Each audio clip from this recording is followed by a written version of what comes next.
News India 27 नव्या पिढीचं नवं माध्यम। कालव्यांवर अतिक्रमणाचा मुद्दा वादाच्या भोवऱ्यात। अतिक्रमण काढणे आमचे काम नाही, अधिकाऱ्यांची भूमिका। अतिक्रमणधारकांना किंवा नोटिसा देऊन कारवाईचा दिखावा। कालव्यांवरील अतिक्रमणाला अधिकाऱ्यांची पाठबळ। पत्रकारांना भेटू नये म्हणून अधिकाऱ्याने घेतले स्वतःला कोंडून।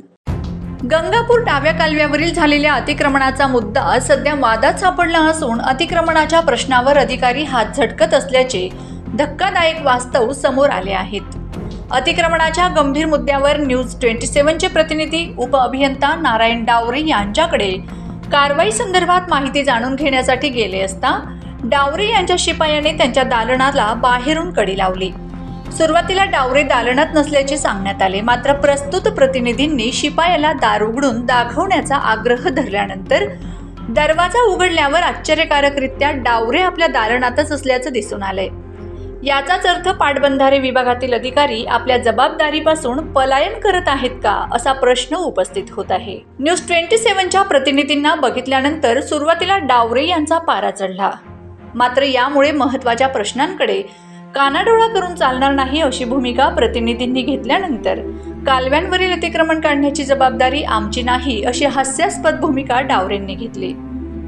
कालव्यांवर अतिक्रमणाची काढण्याची जबाबदारी कार्यकारी अभियंता यांची असून त्यांच्याशी संपर्क साधा असेही डावरे म्हणालेत। आम्ही जे काही नियमाप्रमाणे नोटीस देण्याची कार्यवाही करावी। पोलीस यंत्रणा आम्ही काय करतो मग त्यानंतर त्या अतिक्रमणधारकांना वरिष्ठ स्तरावर मुख्य अभियंता असतील, ऐकून घ्या, CSE असतील किंवा कार्यकारी अभियंता असतील, त्यांच्या लेवलवरून पोलीस अधीक्षकांना पत्रव्यवहार होतो। अतिक्रमण काढण्याची जबाबदारी कार्यकारी अभियंत्यांची असेल तर उपअभियंता यांचे काम काय, असा सवाल उपस्थित होत आहे।